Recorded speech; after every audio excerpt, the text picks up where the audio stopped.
Hello साथियों, कैसे हैं आप सभी। मैं दिवाकर एक बार फिर से स्वागत करता हूं आप सभी साथियों का अपने YouTube channel Diwakar sir official पर। साथियों, आज के वीडियो में हम बात करेंगे आरआरबी जेईई भर्ती 2024 के कट ऑफ के बारे में कि सीबीटी 2 के लिए कट ऑफ कितनी जा सकती है। साथियों, लगातार यह बच्चों के कमेंट आ रहे थे कि सर हमारे 35 नंबर आ रहे हैं, किसी के 40 नंबर आ रहे हैं, कि हमारा फाइनल सिलेक्शन हो सकता है सीबीटी 2 के लिए।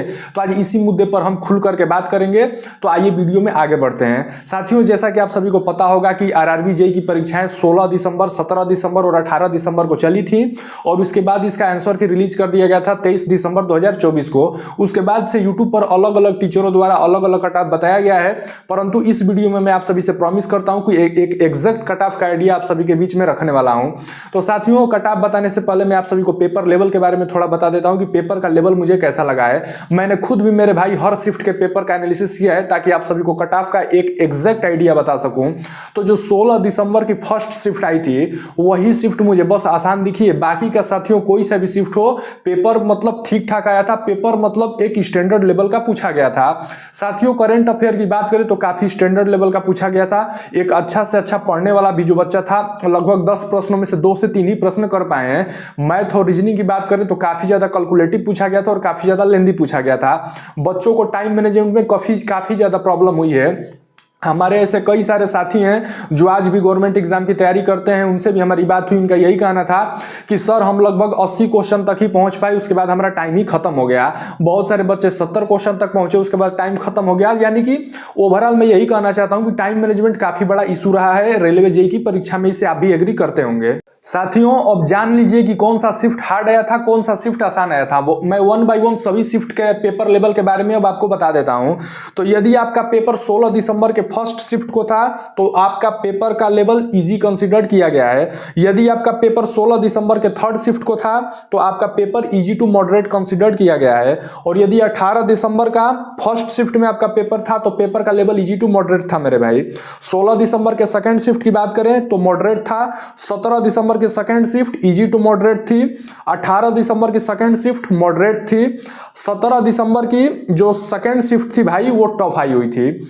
और 17 दिसंबर की थर्ड शिफ्ट की बात करें तो ये भी टफ हाई हुई थी। और 18 दिसंबर की थर्ड शिफ्ट की बात करें तो भाई ये भी टफ शिफ्ट आई थी। और मैं आप सभी को बता देता हूं कि यदि आपके किस किस शिफ्ट में पेपर था, यदि आपका इजी शिफ्ट रहा है तो आपको जो मैं आप सभी को रॉ मार्क्स बताऊंगा उसमें 3 से 4 नंबर ऐड कर लेने हैं।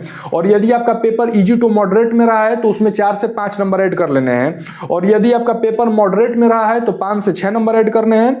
और यदि आपका पेपर टफ शिफ्ट में रहा है तो 8 से 10 नंबर आपको ऐड कर लेने हैं। जो मैं आपको अभी रॉ मार्क्स बताऊंगा उसमें आपको इतना ऐड कर लेना है। तो साथियों, अब मैं आप सभी को बता देता हूं कि यदि आप ऑन रिजर्व कैटेगरी से आते हैं, यानी कि आप यदि जनरल से आते हैं और यदि आपके 55 नंबर आ रहे हैं, अभी ये मैं रॉ मार्क्स बता रहा हूं, यदि आपके 55 नंबर आ रहे हैं तो आपको बिल्कुल भी परेशान होने की जरूरत नहीं है। आपका कोई सा भी जोन इजीली सिलेक्शन हो जाएगा। और बात कर लेते हैं ओबीसी कैटेगरी वाले छात्रों की, तो यदि आपके 50 नंबर आ रहे हैं तो मेरे भाई आप भी सेफ हैं, आपका इजीली सिलेक्शन हो जाएगा। और बात कर लेते हैं ईडब्ल्यूएस कैटेगरी वाले छात्रों की, तो यदि आपके 47 नंबर आ रहे हैं, 47 नंबर, तो आपका इजीली सिलेक्शन हो जाएगा। और बात कर लेते हैं एससी एसटी वाले कैटेगरी छात्रों की, तो यदि आपके 42 नंबर आ रहे हैं तो मेरे भाई आप भी सेफ हो, आपको बिल्कुल भी घबराना नहीं है, आपका इजीली सिलेक्शन हो जाएगा। यह था रॉ मार्क्स के आधार पर कट ऑफ जो कि मैंने आपको बताया है।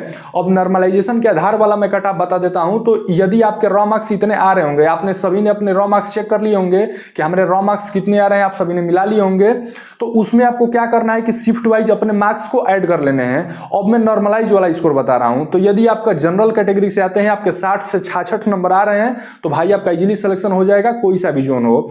बात कर लेते हैं ओबीसी कैटेगरी वाले छात्रों की, तो यदि आपके 55 से 58 नंबर आ रहे हैं तो भाई आप भी सेफ हैं, आपका भी सिलेक्शन हो जाएगा।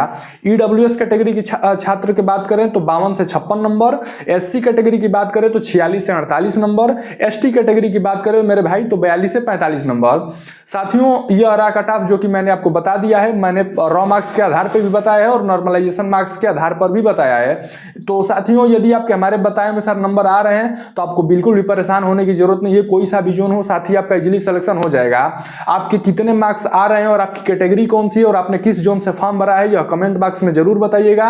मैं आप सभी को समय मिलते रिप्लाई कर दूंगा कि आपका सिलेक्शन हो सकता है सीबीटी 2 के लिए कि नहीं हो सकता है। साथियों, मैं एक बात और आप सभी को कहूंगा, पढ़ाई कभी भी खराब नहीं जाती है। यदि आपको ऐसा लग रहा है कि मेरा सिलेक्शन हो सकता है तो मैं आप सभी से यही कहूंगा कि आप पढ़ाई अपनी कंटिन्यू रखिए, क्योंकि यदि आप ये सोच करके चलेंगे कि हमारा सिलेक्शन होगा नहीं होगा और मान लीजिए रिजल्ट आता है उसमें आपका सिलेक्शन हो जाता है, तो फिर बाद में पछताने के सिवा कुछ नहीं बचेगा आपके पास। टीचरों को आप गाली देंगे, परंतु टीचरों को गाली देने से क्या फायदा होगा, आपका तो नुकसान हुआ ना मेरे भाई।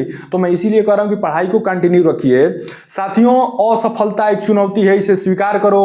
क्या कमी रह गई देखो और सुधार करो। कुछ किए बिना यूं ही जय जयकार नहीं होती, और मेहनत करने वालों की कभी हार नहीं होती मेरे भाई। तो मेहनत करने की जरूरत है, आपको मेहनत करिए। और मैं आप सभी को रिजल्ट के बारे में बता देता हूं। बहुत सारे बच्चे ये भी पूछ रहे थे कि सर रिजल्ट कब आएगा। तो CBT 1 के रिजल्ट डेट की बात करें मेरे भाई, तो फरवरी के एंड तक इसके रिजल्ट आने के पूरे चांसेस हैं। और CBT 2 के एग्जाम डेट के बारे में बात करें कि एग्जाम डेट कब हो सकता है CBT 2 का, तो ये मैं आप सभी बता देता हूं कि अप्रैल के मिड में इसके एग्जाम होने के पूरे चांसेस हैं। यानी कि रिजल्ट आने के बाद लगभग आपको 1 से 1.5 महीने का समय मिलेगा, तो समय बहुत ज्यादा नहीं रहने वाला है। तो मैं आप सभी से यही कहूंगा कि आप अपनी तैयारी जारी रखिए। बहुत सारे लोग ये अभी कह रहे थे कि आप कट ऑफ पे बार बार वीडियो क्यों बना रहे हैं। तो कट ऑफ पे बार बार वीडियो बनाने का यही कारण है कि बच्चे बहुत ज्यादा इधर उधर की वीडियो देख करके परेशान हो रहे हैं। उनको एक सही रास्ता दिखाना मेरा कर्तव्य है, एक शिक्षक का यही कर्तव्य है। तो मैं वही काम कर रहा हूं। यदि हमारे कहने से यदि कोई बच्चा CBT 2 की तैयारी स्टार्ट कर देता है और उसका सिलेक्शन हो जाता है, ऐसे लगभग 50 बच्चों का भी सिलेक्शन हो जाता है पूरे देश में, तो हमें बहुत ज्यादा खुशी महसूस होगी मेरे भाई। तो बस इस वीडियो में इतना ही। चैनल पर नया है तो प्लीज चैनल को सब्सक्राइब कीजिएगा, इस वीडियो पे एक प्यारा सा लाइक कीजिएगा। मिलेंगे दोबारा कुछ और भी अच्छी इंफॉर्मेशन के साथ, तब तक के लिए जय हिंद, वंदे मातरम।